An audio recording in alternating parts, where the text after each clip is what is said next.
Hello student, जय Siya Ram. Student, ये आप लोगों का अगला टॉपिक है, ठीक है। सेम चैप्टर में प्रिंसिपल्स ऑफ मैनेजमेंट में ये टॉपिक भी आता है, ठीक है। ये CUET के लिए भी यूज़फुल होगा, 12th बोर्ड के लिए भी, और जहाँ भी कोई भी PGT एग्ज़ाम हो रहा है आप लोगों का उन सब में भी, ठीक है। यहाँ से क्वेश्चन आता ही है। देखो, ये टेक्निक ऑफ साइंटिफिक मैनेजमेंट है बेटा। टेक्निक्स ऑफ साइंटिफिक मैनेजमेंट क्या क्या है? टेक्निक मतलब तकनीक, आप लोगों को बताने की ज़रूरत नहीं है। फंक्शनल फोरमैनशिप, ये बहुत फेमस टेक्निक है। देखो, यहाँ से दो तरीके के क्वेश्चन आते हैं।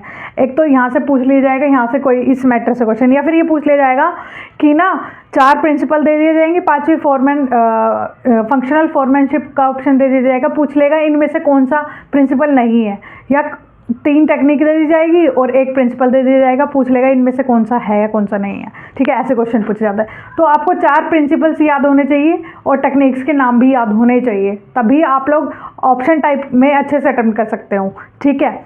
देखो, फंक्शनल फोरमैनशिप क्या है बेटा? 2 तरीके से बांटा हुआ है। फंक्शनल फोरमैनशिप यानी फंक्शंस को बांटा हुआ है अलग अलग मैन में, ठीक है। अब यहाँ पे ना ये भी पूछ लेगा कि हेनरी फेयोल के कौन से सिद्धांत का अपवाद है ये, ठीक है। तो हेनरी फेयोल के सिद्धांत अभी हम आप लोगों ने पढ़े नहीं है, ठीक है, वो आगे पढ़ाऊंगी मैं, ठीक है। तो हेनरी फेयोल के कौन से सिद्धांत का है, वो भी, ये क्वेश्चन का आंसर भी मैं आगे दूंगी। अगर आप लोगों को पता है तो आप लोग भी मुझे बता सकते हैं, ठीक है। अब देखो कि भाई क्या है, 2 तरीके से बांटा हुआ है फंक्शनल फोरमैनशिप को, प्लानिंग और प्रोडक्शन, ठीक है। प्लानिंग में आप कितने वो आते हैं, कितने एम्प्लॉयज़ आते हैं या फिर कितने मैनेजर आते हैं, एक तरह के वो बोल सकते हैं कि जो डायरेक्ट करता है उन सब चीज़ों को, ठीक है। तो प्लानिंग के अंदर आते हैं, एक निमोनिक्स बनाया मैंने, डर्ट, DIRT, जैसे डर्टी होता है ना, DIRTY, ऐसे डर्ट, ठीक है। तो याद हो जाएगा आपको इससे इजीली बेटा, यहाँ से क्वेश्चन आता है, इसलिए मैंने निमोनिक्स बनाया कि भूलोगे नहीं। D for discipline, I for instruction card clerk, R for root clerk और T for time and cost clerk. याद रखना प्लानिंग कौन करता है? क्लर्क करता है, ठीक है, क्लर्क। तो डाइट हो गया, D for discipline, I for instruction card clerk, ठीक है, और R फॉर रूट क्लर्क और T for time and cost clerk, ठीक है। अब प्रोडक्शन में ग्रीस, भाई प्रोडक्शन करते टाइम ग्रीस यूज़ करते हैं ना, ग्रीस पता है ना, वो काली काली सी होती है, क्ले टाइप, ठीक है।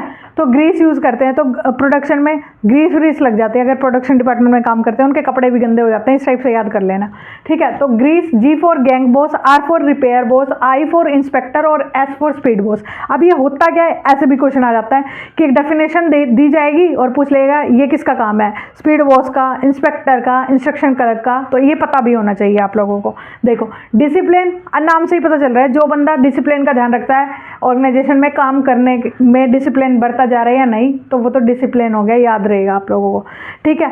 आप इंस्ट्रक्शन कार्ड क्लर्क, इससे भी याद रहेगा, भाई जो बंदा इंस्ट्रक्शन कर रहा है कि ये मत करो, ये करो, ऐसे मत करो, वो करो, है ना, ये इंस्ट्रक्शन दे रहा है, तो वो इंस्ट्रक्शन क्लर्क हो जाएगा। रूट क्लर्क काम को कैसे करना है उस चीज़ का बारे में बता रहा है, ये काम ऐसे होगा, यानी प्रोसेस को बता रहा है कि ये काम ऐसे ऐसे होगा, है ना।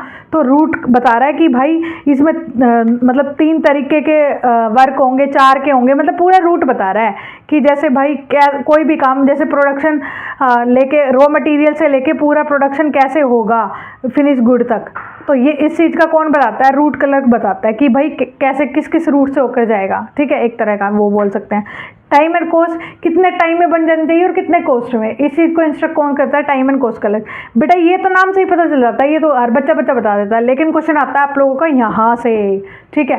तो ये क्या है? गैंग बॉस, कि भाई अब इन सब का तो ना नाम से पता चल रहा है, इसका नहीं पता चल रहा कि गैंग बॉस, गैंग क्या करता है, गैंग बॉस क्या करता है, कि भाई गैंग को संभालता नहीं है, ऐसा कुछ नहीं करता है। गैंग बॉस होता है भाई, क्या करता है वो, पूरे रिसोर्सेज जितने भी काम करने में लगेंगे ना, रिसोर्सेज बोल सकते हो आप लोग, मटेरियल बोल सकते हो, ये सब का अरेंजमेंट करता है एक जगह पे कि भाई क्या क्या चीज़ें चाहिएगी उस चीज़ के लिए। इस गैंग बॉस को बताना होता है कि भाई पर्टिकुलर प्रोडक्शन करने के लिए ये चीज़ें चाहिएगी, अरेंजमेंट करता है, ठीक है, चीज़ों का। तो रिसोर्सेज और मटेरियल का। रिपेयर बॉस, नाम से ही पता चल रहा है, रिपेयर करेगा, कोई चीज़ खराब हो गई तो। इंस्पेक्टर क्या करता है, अब इसका भी नहीं पता चलता, इंस्पेक्टर क्या करता है? इंस्पेक्टर करता है बेटा क्वालिटी को चेक, कि जितना भी प्रोडक्शन हुआ है उसकी क्वालिटी इंश्योर करेगा कि क्वालिटी अच्छी है या नहीं। अगर मान लो दवाइयाँ प्रोडक्शन करी है तो क्वालिटी वाइज सही है, कहीं खाते ही मर जाए लोग, है ना, खाने की चीज़ें कर रहे हैं तो क्वांटिटी चेक करेंगे, स्टैंडर्ड चेक करेंगे। तो मतलब उन चीज़ों का चेकिंग करना क्या होता है, इंस्पेक्टर का काम। याद रखना ये दोनों क्वेश्चन यहाँ से आता है तो गैंग बॉस से या इंस्पेक्टर से आता है। स्पीड बॉस भाई स्पीड का ध्यान रखता है, काम धीरे हो रहा है, जल्दी हो रहा है, धीरे हो रहा है तो क्यों हो रहा है, जल्दी हो रहा है तो क्यों हो रहा है, किस स्पीड से काम होना चाहिए, ये सब कौन बताता है, स्पीड बॉस। आई होप आप लोगों को समझ आया होगा। और ये यहाँ से बेटा क्वेश्चन आता है, अगर आप लोग BST में ये चीज़ यहाँ से छोड़ के चले गए, इट मीन्स पेपर देने मत जाना, ठीक है, बहुत इंपॉर्टेंट आएगा, ठीक है। और आपका ऐसा कोई फ्रेंड है जिसने इस चैप्टर में कुछ नहीं पढ़ा है तो क्या पढ़ के जाऊँ लास्ट मोमेंट, तो ये छोड़ के मत जाना, ये पढ़ा देना उसको, ठीक है। अब देखो, अब ये टेक्निक्स तो बहुत सारी है ना भाई, टेक्निक्स है ये FW ट्रेलर की, ये बताना भूल गई आप लोगों को, है ना। FW ट्रेलर की है ये, मेरे हिसाब से आप लोगों को पता भी चल गया होगा, साइंटिफिक नाम देखते ही FW ट्रेलर ने दिया था। तो टेक्निक कितनी है, 9, पर 9 में से इम्पोर्टेंट कौन है, फॉर ये फंक्शनल फॉर्मेनशिप, ये याद करना। और यूं की चार्ट बना के आना 12th बोर्ड वाले तो, और CUET में जब क्वेश्चन आएगा आप लोगों को खुद याद आ जाएगा, ठीक है। अब देखो सेकंड है standardisation of work, standard decide करना, किसी भी काम का स्टैंडर्ड डिसाइड करना कि भाई इसके लिए कितनी कॉस्ट लगेगी, कितने टाइम में होगा, कितने बंदे चाहिएंगे, ठीक है। हम लोगों के मतलब नॉर्मल लाइफ में भी हम कोई काम करते हैं तो हम पहले स्टैंडर्ड देखते हैं कि भाई पर्टिकुलर काम के लिए तो इतने बंदे चाहिए, हम लोगों को इतनी कॉस्ट चाहिए, इतने पैसे चाहिए पापा इस काम के लिए, तो ये बोलते हैं ना हम लोग। तो स्टैंडर्ड जरूर डिसाइड करना चाहिए किसी ऑर्गेनाइजेशन में, ये भी एक इसकी टेक्निक है। फिर है सिंप्लीफिकेशन, काम को सिंप्लीफाई करना चाहिए, मतलब कि भाई प्रोसेस में बांट दो काम को, छोटा छोटा भागों में बांट दो एक तरह से, कि भाई सिंप्लीफाई कर दो। एक बड़ा काम है उसको सिंप्लीफिकेशन कर दो, छोटा, एक दिन में थोड़ा सा कर लिया, फिर अगले दिन थोड़ा सा कर लिया, ऐसे बड़ा काम भी कब इजी हो जाएगा पता भी नहीं चलेगा। ऐसे ही बोल रही है ऑर्गेनाइजेशन, अगर कोई बहुत बड़ा काम है उसको सिंप्लीफाई कर दो, यानी छोटी छोटी प्रोसेस में बांट दो। ये नाम से ही पता चल जाएगी, इसमें इंपॉर्टेंट यही है, ठीक है। फिर है मेथड स्टडी, भाई मेथड बताना, कौन से बहुत एक काम को करने के पर्टिकुलर बहुत सारे मेथड होते हैं, तो उनमें से किसी एक बेस्ट को चुनना और उस हिसाब से काम करना, मेथड की स्टडी करना, यानी मेथड एक पर्टिकुलर एक ढंग, ठीक है। फिर है टाइम स्टडी, क्या होता है बेटा कि टाइम को बताना, टाइम की स्टडी करना कि पर्टिकुलर काम को करने में कितना समय लगेगा, उसे बोलते हैं हम टाइम स्टडी।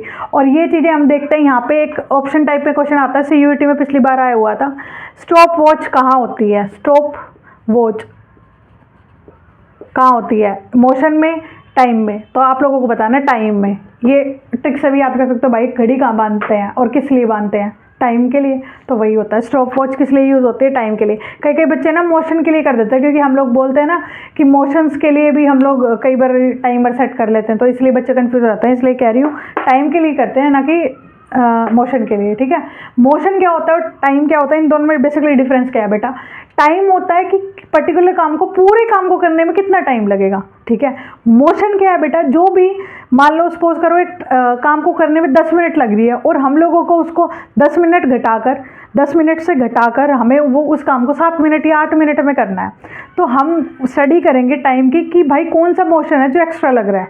भाई आप लोगों के लिए और मेरे लिए शायद ये बहुत छोटी बात होगी, क्या मोशन को बचाना मैम, लेकिन बेटा एक पर्टिकुलर बड़ी ऑर्गेनाइजेशन में एक मोशन को बचाना भी बहुत बड़ी कॉस्ट को बचाना होता है, तो इसलिए वो मोशन स्टडी करवाते हैं। मोशन कैसे, मान लो सपोज करो हम ब्रेड बना रहे हैं, तो एक उधर से एक बंदा एक किसी प्रोडक्ट को फेंक रहा है, यहाँ से लपक रहा है और फिर आगे मशीन में डाल रहा है, फिर से यही प्रोसेस हो रही है बार बार। एक बंदे का पूरा दिन काम यही रहता है, मान लो ऐसे उठाना, ऐसे फेंकना, ऐसे उठाना, ऐसे फेंकना, तो वो क्या कहेगा, उधर से ना उठा के ये चीज़ों को यहीं रख दे, मैं डायरेक्ट इसको ऐसे ऐसे डालता रहूँगा, मतलब उसके हाथों पे भी जोर कम पड़ेगा, मोशन भी घट गया, उधर से उसे पकड़ना नहीं पड़ेगा, या वो बंदे का जो काम है वो बंदे को किसी और काम में लगाया जा सकता है, तो यहाँ पे प्रोवाइड। तो मतलब ये हम ऐसे करके हम मोशन को देखते हैं कि कौन सा मोशन हम घटा सकते हैं अपने काम में से, ठीक है।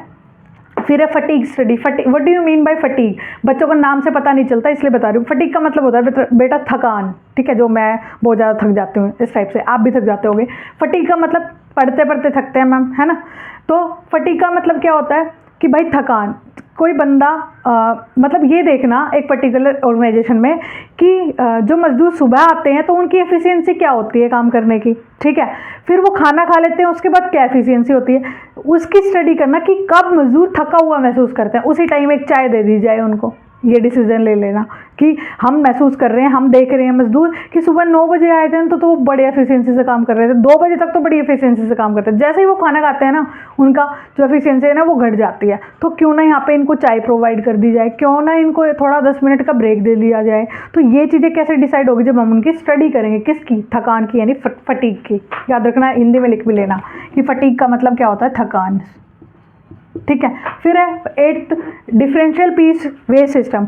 डिफरेंशियल पीस वेज सिस्टम क्या होता है बेटा, कि भाई क्या होता था, 2 बंदे थे, एक ए और एक बी, दोनों सेम कंपनी में काम करते थे। ए तो बड़ा भाई चाव वाव से काम करता पूरे दिन, मस्त कंपनी के काम के लिए बिल्कुल 1 मिनट का भी आराम नहीं लेता। बी क्या करता, आता फ़ोन पे लग जाता, या फिर मतलब सेम काम नहीं करता बिल्कुल, उसमें एफिशिएंसी थी ही नहीं। एफिशिएंसी तो थी पर वो क्या नहीं था, वो काम को लेकर मतलब जागरूक नहीं था, उसे काम में मन नहीं लगता था। तो ऐसे ही, लेकिन ना ऑर्गेनाइजेशन उनको टाइम के हिसाब से सैलरी दे रही थी, मतलब 9 बजे आओ और 6 बजे जा रहा है तो सेम सैलरी दे रही थी, 30,000 रुपये। अब ए ने सोचा भाई ये कुछ नहीं करता तो भी इसको 30 मिलती, मैं पूरे दिन नाश्ता घूमता हूँ तो भी 30 मिलती, मैं भी ना कर रहा काम, ठीक है। तो इस चीज़ को ए को तो भाई, उसे ऑर्गेनाइजेशन को तो नुकसान होगा ना कि भाई ए कर सकता है बट फिर भी नहीं कर रहा बी को देख। तो क्या करा कंपनी ने कि भाई हम ना आज के बाद टाइम के हिसाब से सैलरी नहीं देंगे, जो मोर एफिशिएंट बंदा होगा उसको ज़्यादा सैलरी, जो कम एफिशिएंट होगा उसको कम सैलरी। तो इसी को बोला गया डिफरेंशियल पीस वेज सिस्टम, यानी डिफरेंशियल मतलब डिफरेंट, पीस वेज सिस्टम, काम के हिसाब से पैसे देंगे। ये किसने बताया, ये एफडब्ल्यू टेलर ने बताया। मेंटल रिवॉल्यूशन, मैं पहले पिछली वीडियो में बताया था आप लोगों को, मेंटल रिवॉल्यूशन मतलब दोनों के दिमाग में चेंज करना। एम्प्लॉयर चाहता ये ना सोचे कि एम्प्लॉय बेकार है, काम नहीं करता, पैसे चाहता है, और एम्प्लॉयज़ ये ना सोचे ये तो एम्प्लॉयर बेकार है भाई, हमारा शोषण करता है, ये नहीं सोचना। क्या सोचना है कि एम्प्लॉयज़ के लिए अच्छा है और एम्प्लॉयर के लिए अच्छा है। तो ये सारी जो टेक्निक्स है वो बहुत इंपॉर्टेंट है बेटा, आप लोगों को समझ आई होगी।